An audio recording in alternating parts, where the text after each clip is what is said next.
Bismillahirrahmanirrahim. Assalamualaikum warahmatullahi wabarakatuh. Waalaikumsalam warahmatullahi wabarakatuh. Hamdan wa syukronillah. Bersyukur kita kepada Allah, bersalawat kita kepada baginda Rasulullah dengan mengucapkan Allahumma sholli ala Muhammad wa ala ali Muhammad. Assalamualaikum ya Rasulullah. Semangat pagi Bapak Ibu semua. Ya, selamat pagi. Alhamdulillah, mudah-mudahan kita semua diberikan kesehatan dan perlindungan oleh Allah Subhanahu wa taala. Amin, amin. Baik Bapak Ibu, alhamdulillah pada hari ini kita bisa berkumpul kembali dalam room Zoom meeting dalam kegiatan sesi sinkronus kegiatan in-house training Diklat Sekolah Penggerak. Nah, baik, pada kesempatan ini kita akan melanjutkan pembelajaran yang kemarin, yaitu tentang modul ajar, ya, yang sudah kita pahami bersama bahwa dalam kurikulum sekolah penggerak ini, modul belajar itu adalah sangat penting karena kaitannya dalam proses pembelajaran. Nah, saya akan meng-share screen dulu sebentar.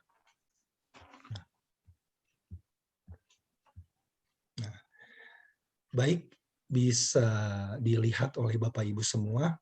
Jadi pada sesi ini kita akan melanjutkan pembelajaran yaitu tentang modul ajar, dan yang akan kita bahas pada hari ini yaitu merefleksikan konsep dan komponen modul ajar yang sudah kita pelajari sebelumnya. Kemudian kita akan mendiskusikan salah satu contoh modul ajar. Apakah modul ajar ini sesuai dengan prinsipnya dan apakah komponennya lengkap.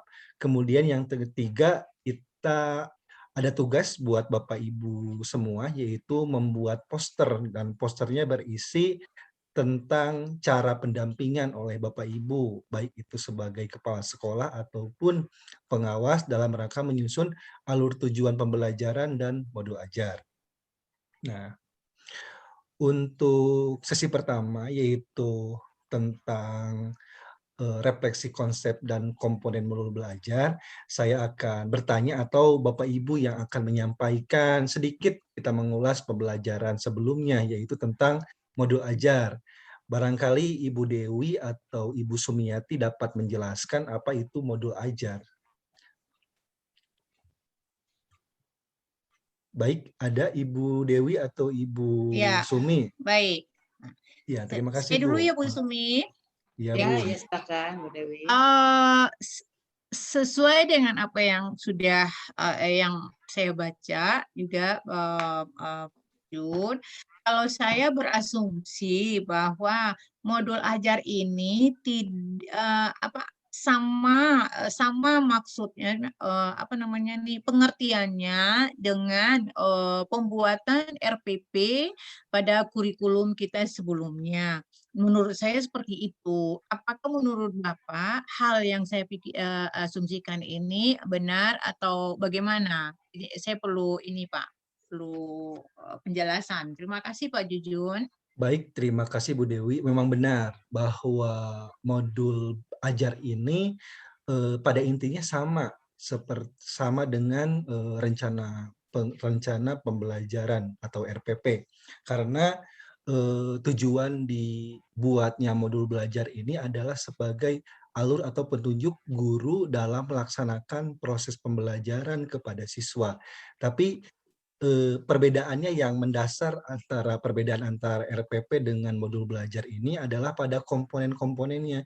Jadi komponen dalam modul ajar ini dapat dikatakan lebih rinci dibandingkan dengan rencana pembelajaran, karena di dalam modul ajar ini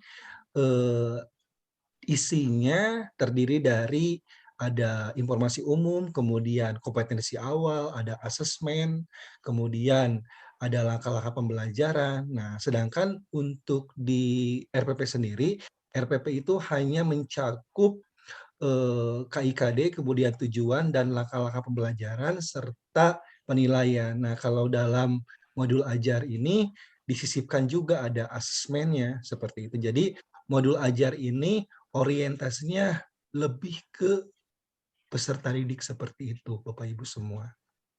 Baik, Pak. Mungkin Ya, lebih komponennya lebih lengkap ya Pak Jujun ya. Nah sekarang dibandingkan dengan kita RPP. bagus ya, siap. Sekarang kita lihat komponen-komponen yang ada dalam modul ajar. Nah, bisa sebentar. Belum terlihat ya? Belum, Pak? Nah, ini. Sudah ada?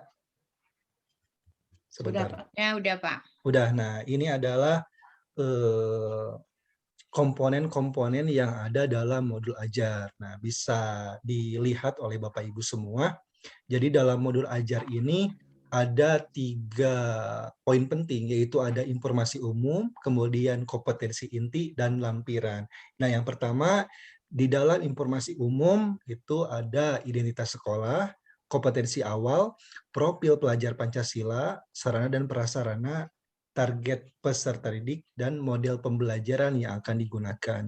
Kemudian yang kedua adalah komponen inti, ada tujuan pembelajaran, kemudian pemahaman yang bermakna, ada pertanyaan pemantik, kemudian persiapan pembelajaran, kegiatan pembelajaran, asesmen. Nah, di sini ada asesmen, baik itu asesmen formatif ataupun sumatif. Kemudian ada pengayaan dan remedial, kemudian refleksi peserta didik dan guru. Dan untuk di lampirannya ada lembar kerja peserta didik, kemudian ada bahan bacaan guru dan peserta didik atau bisa kita disebut bahan ajar, kemudian ada glosarium atau kata-kata penting dalam komponen ajar, kemudian ada juga daftar pustaka.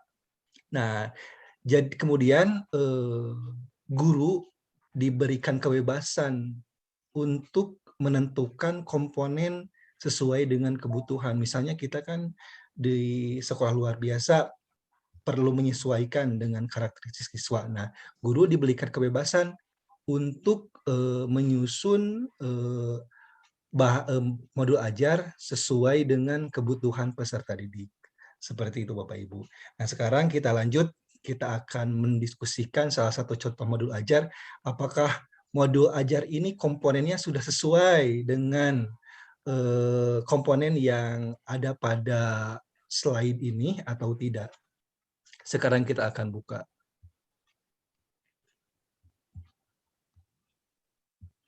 Nah, ini adalah salah satu contoh modul ajar. Nah, ini adalah salah satu contoh modul ajar untuk jenjang SLB. Nah, ini mata pelajaran PPKN, elemennya tentang Pancasila. Nah, di sini tercantum yang pertama ada informasi umum. Nah, coba bisa dilihat oleh Ibu Dewi dan Ibu Sumiati apakah informasi umum ini sesuai dengan komponen tadi atau ada yang berbeda atau ada yang perlu ditambahkan dalam informasi umum karena sebenarnya komponen dalam modul ajar itu sifatnya fleksibel, bisa disesuaikan dengan kebutuhan guru atau kebutuhan peserta didik seperti itu. Silakan ada yang berpendapat. Oke. Kayaknya udah ada masalah, cuma penulisan aja kali ya Pak ya, pada kelasnya 1, ternyata di dalam kurungnya 2. Oh iya, kayaknya ini salah edit yang buat. Aha. Siap, Oke, bagus tetapi ya. itu tidak prinsip ya Pak ya. Iya, siap. Yang penting harus ada identitas kalau di RPP ini namanya identitas ya Pak ya. Iya betul, identitas sekolah kalau dulu ya. Nah, kemudian yang kedua di sini juga ada kompetensi awal, kemudian pelajar Pancasilanya dimasukkan, kemudian sarana prasarana, kemudian ada target, jumlah, ketersediaan. Sepertinya modul ini sudah sesuai ya, Bu. Kemudian ada materinya. Iya. Ya. Paling untuk untuk pengembangannya itu guru-guru dapat menyesuaikan misalnya dalam asesmen, kemudian dalam kegiatan pembelajaran dan materi yang disampaikan kepada peserta didik kita. Oh, sebentar Pak, ada di sebelah atas tadi di bawah informasi, ya di ini capaian awal. Enggak di atas Pak, di atas. Nah, Nah, yang ini.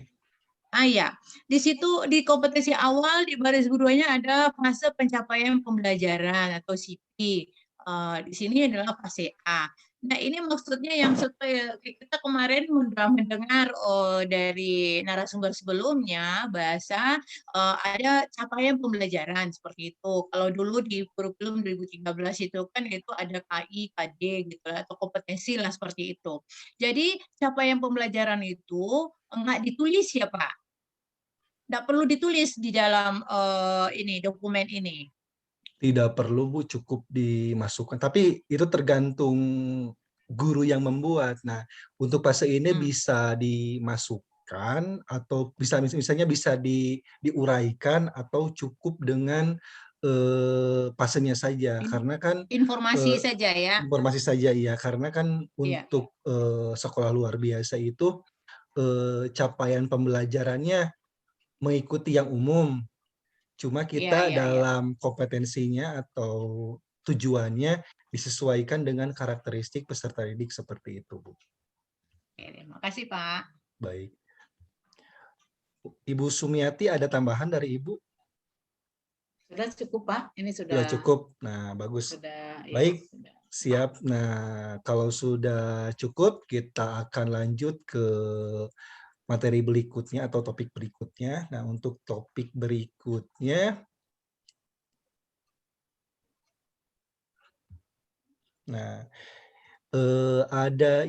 ada tugas buat Bapak Ibu semua. Nah, jadi tugasnya itu adalah, ya terlewat. Jadi tugas untuk Bapak Ibu adalah membuat poster pendampingan untuk guru dalam menyusun alur tujuan pembelajaran dan modul ajar.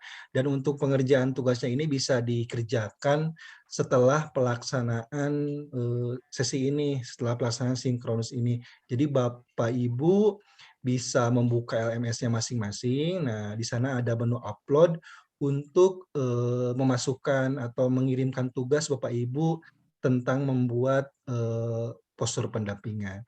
Nah, di sini ada salah satu contoh, mungkin bisa menjadi referensi untuk Bapak Ibu dalam membuat poster.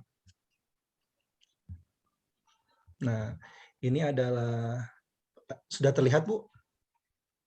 Ya, sudah. Nah, ini salah satu contoh posternya. Jadi Bapak Ibu bisa membuat poster ini dalam bentuk aplikasi apapun, baik itu mau lewat mau aplikasi Corel ataupun misalnya dengan dengan Microsoft Office, tapi Bapak Ibu juga bisa membuat sesederhana mungkin karena yang terpenting itu adalah isi bukan desain Bu, seperti itu. Yang penting inti-inti dalam penyusunan modul ajar itu dapat tersampaikan dalam poster ini. Baik Bapak Ibu, karena waktunya sudah habis, nah kita akan melanjutkan materinya pada hari berikutnya dan mungkin kita akan lebih banyak berdiskusi untuk sesi-sesi selanjutnya. Baik Bapak Ibu, marilah kita tutup kegiatan pada hari ini dengan bacaan hamdalah bersama-sama. Alhamdulillahirabbil alamin. Demikian yang dapat saya sampaikan. Wabillahi taufiq wal hidayah. Wassalamualaikum warahmatullahi wabarakatuh. Waalaikumsalam warahmatullahi wabarakatuh.